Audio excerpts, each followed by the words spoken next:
Hello. Our next topic is macroeconomic identity. What do we mean by macroeconomic identity? जब हम लोग किसी भी नेशन स्टेट का जीडीपी कैलकुलेट करेंगे तब हम लोग देखेंगे कि उसके ज्योग्राफिकल एंटिटी में कितने लोग इकोनॉमिक आउटपुट दे रहे हैं। जब हम लोग कितने लोग बोलते हैं उसमें इंडिविजुअल्स भी आते हैं और कॉरपोरेशंस या एंटिटीज भी आते हैं। तो हम लोग इसी बात को आगे बढ़ाते हैं और देखते हैं कि what do we mean by macro economic entity. तो जो कोई सा भी एक एंटिटी है और इवेंचुअली वो कुछ ना कुछ पार्टिसिपेशन के लिए सोसाइटी में इकोनॉमिक प्रोडक्शन करेगा या कंट्रीब्यूशन करेगा, ही और she would produce something. Collectively वो एक नेशनल इकोनॉमिक ज्योग्राफी में बिलोंग करता है, तो सारे इनकम को हम लोग जोड़ेंगे और वो नेशनल इनकम बन जाएगा। सेम कॉरपोरेशंस के लिए भी यही होता है, बट कॉम्प्लिकेशन वहाँ आता है एक ग्लोबलाइज वर्ल्ड में एक कॉरपोरेशन भारत का हो के भी वो कहीं और कुछ मैन्युफैक्चर करके वहाँ के मार्केट में एक प्लेयर बन सकता है। और टाटास, रिलायंस ऐसी बड़ी एमएनसीज एक इसके सिंपल एग्जाम्पल्स हैं। तो हम लोग जब जीएनपी देखते हैं, ग्रॉस नेशनल प्रोडक्ट, तो हम लोग देखते हैं कि ये कैसे कैलकुलेट होगा, क्योंकि एक ग्लोबलाइज वर्ल्ड में अगर हम लोग बात करें तो बहुत सा इन्वेस्टमेंट किसी और फर्म का जो कि बाहर से आया है India for conducting any business, और सेम इंडियन फर्म से बाहर काम कर रहे हैं for the same purpose conducting a business. तो हम लोग अगर सिर्फ इंडियन एंटिटीज का कंट्रीब्यूशन इकोनॉमिक आउटपुट जानना है तो हम सारे इंडियन एंटिटीज के इकोनॉमिक आउटपुट को कलेक्टिवली जोड़ेंगे। तो हम लोग को अगर जीएनपी जानना है तो हम लोग जीडीपी में से एक कंट्री के पूरे ज्योग्राफिक एंटिटी में से कितना इकोनॉमिक आउटपुट हो रहा है उसमें से net factor income from abroad को ऐड कर देंगे। अभी ऐड इसीलिए कर रहे हैं क्योंकि हम लोगों को जानना है कि इवेंचुअली ये नेगेटिव या पॉजिटिव में हो सकता है, depending on the interest, depending on the investment that all the entities जो इंडिया में काम कर रहे हैं मे बी फॉरेन, या फिर वो एंटिटीज जो इंडियन है और वो फॉरेन में काम कर। तो अब हम लोग नेक्स्ट चीज पे आते हैं कि ये है क्या net factor income from abroad. तो नेट फैक्टर इनकम का मतलब होता है वो ये सारी चीजें हैं, लैंड से हम लोग रेंट पाते हैं या कोई भी एक इंडिविजुअल या कॉर्पोरेशन रेंट पाती है, लेबर वो प्रोवाइड करता है प्रोड्यूसिंग गुड्स और वो उसके बदले में वेजेस मिलता है। सेम कैपिटल से हम लोगों को इन्वेस्टमेंट मिलता है एंड वी प्रोड्यूस समथिंग। ऐसे करते करते वी गेट टू नो कि ये सारे फैक्टर ऑफ प्रोडक्शंस है और ये फैक्टर इनकम है जो इन सब फैक्टर ऑफ प्रोडक्शन को इनकलकेट करके यूज करके फैक्टर इनकम बनता है। तो ये सारे फैक्टर इनकम को अगर हम लोग जोड़ लें तो हम लोग देखेंगे ऐसा बहुत सारे इन्वेस्टमेंट है जो कि फॉरेन बॉडीज इंडिया में आके इन्वेस्ट किया है, उससे वो कुछ अर्न कर रहे हैं, तो वो सारा जो प्रॉफिट है उसको इवेंचुअली यहां से हम लोग माइनस कर देंगे। और सिमिलर केस में जो इंडियन एंटिटीज जो फॉरेन में बेस्ड बिजनेस कर रहे हैं उनका जो प्रॉफिट है वो हम लोग इसमें ऐड कर देंगे, और जो इंडियन एंटिटीज है जो बाहर प्रोडक्शन कर रहे हैं उनके प्रॉफिट को हम लोग इसमें ऐड कर देंगे। ऐड करने से हम लोग को ये पता चलेगा कि जो भी इंडियन एंटिटीज है उसका collective economic output Indian perspective में कितना है। तो ये हो गया नेट फैक्टर इनकम को अगर हम लोग माइनस कर रहे हैं या ऐड कर रहे हैं, अगर पॉजिटिव है तो ऐड करेंगे, नेगेटिव है तो ऑब्वियसली माइनस हो जाएगा। अब हम लोग आते हैं फैक्टर ऑफ प्रोडक्शन और फैक्टर ऑफ इनकम में डिफरेंस क्या है and how it entails income.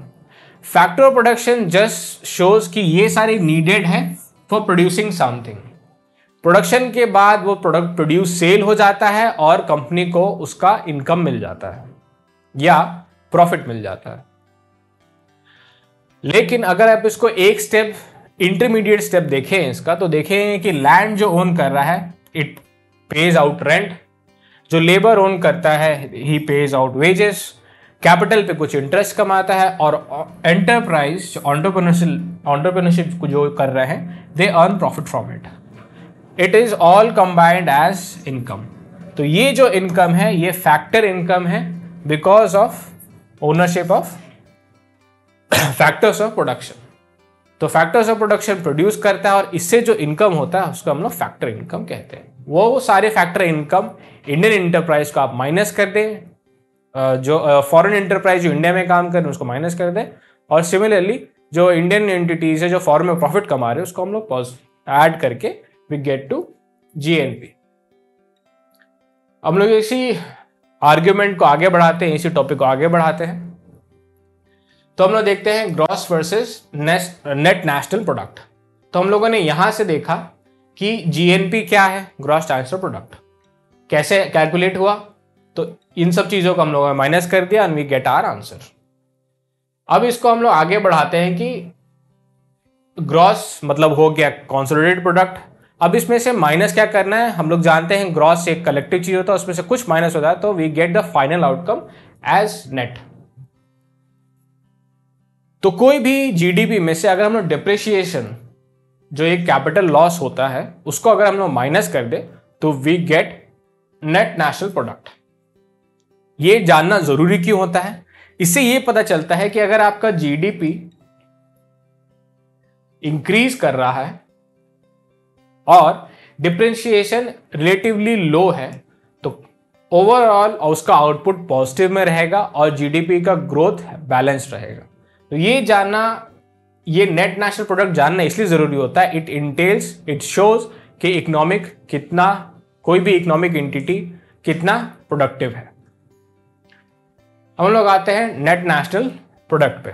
Net national product में सबसे हम पहले हम लोग जानते हैं मार्केट प्राइस पे क्या होता है। तो ये सेम है net national product at market price, कि हम लोग मार्केट प्राइस में उसको कैसे कैलकुलेट करेंगे, जो फाइनल प्रोडक्ट होगा जो मार्केट में बिकेगा उसी प्राइस को हम लोग कैलकुलेट करेंगे और उससे हम लोग जानेंगे कि net national product at market price क्या है। हम लोग फैक्टर कॉस्ट पे जानना है। ये जानना क्यों है, बिकॉज कॉस्ट कितना लगा है वो जानना ज़्यादा इंपॉर्टेंट है टू नो कि how our economic entities production houses वो कितने एफिशिएंट है प्रोड्यूस करने में और इवेंचुअली कंज्यूमर को डिलीवर करने में।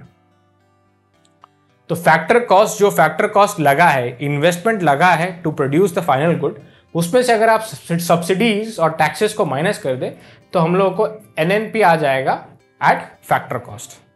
तो ये जानना जरूरी इसलिए होता है एक इंडिविजुअल एंटिटी को भी, एक प्रोड्यूसर को भी और फाइनल गवर्नमेंट को भी। इससे ये पता चलता है कि how efficient the economy is working.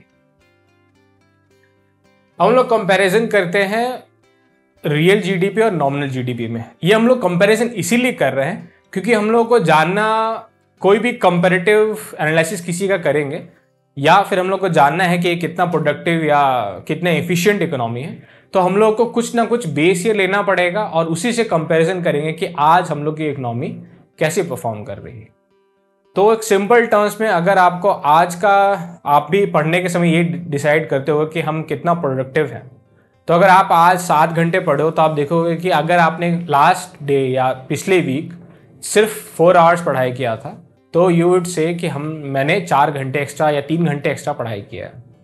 तो आपको बेस ईयर आपने लिया लास्ट वीक का डेटा और जो करंट है उसको, जो करंट 7 आवर है उसको हम लोग बोलेंगे दिस इज नॉमिनल, और रियल जीडीपी जिससे आपको कंपैरिजन करना है। तो नॉमिनल हो गया आपका 7 आवर्स जो आपने इस वीक या आज किया है, और ये हो गया आपका रियल जो आपका पिछले वाला था। तो कांस्टेंट प्राइसेस जो बेस प्राइस है जिससे आपको कैलकुलेट करना है कि how productive are you corresponding to the data that you have taken from last week. तो ये निकल के आता है रियल जीडीपी जो लास्ट ईयर था या जो भी आपका फ्रेम ऑफ रेफरेंस था।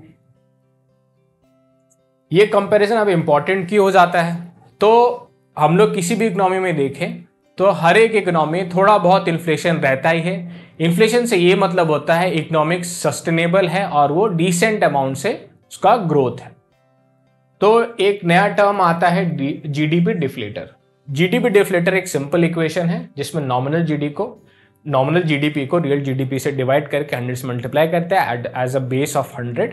तो उससे पता चल जाता है कि जीडीपी में डिफ्लेटर कितना है और इसका इन्फ्लेशन कितना है एक इकोनॉमी में। ये जानना इसलिए ज़रूरी होता है ताकि हम लोग इकोनॉमिक साइज कितने over a period of 20 years, जो भी आपका बेस ईयर है, उससे वो कितना ग्रो किया है और ये रेस्पेक्टेबल है कि नहीं। ये इसलिए जानना ज़रूरी होता है क्योंकि अगर लोगों की इनकम करस्पॉन्डिंगली बढ़ नहीं रही है और सिर्फ जीडीपी का साइज बड़ा हो रहा है, तो you may have task at hand कि आपका इन्फ्लेशन लोगों के इनकम से बहुत ज़्यादा बढ़ चुका है। तो ये सस्टेनेबल नहीं है, फिर गवर्नमेंट डिसाइड करेगी, you have to work on it.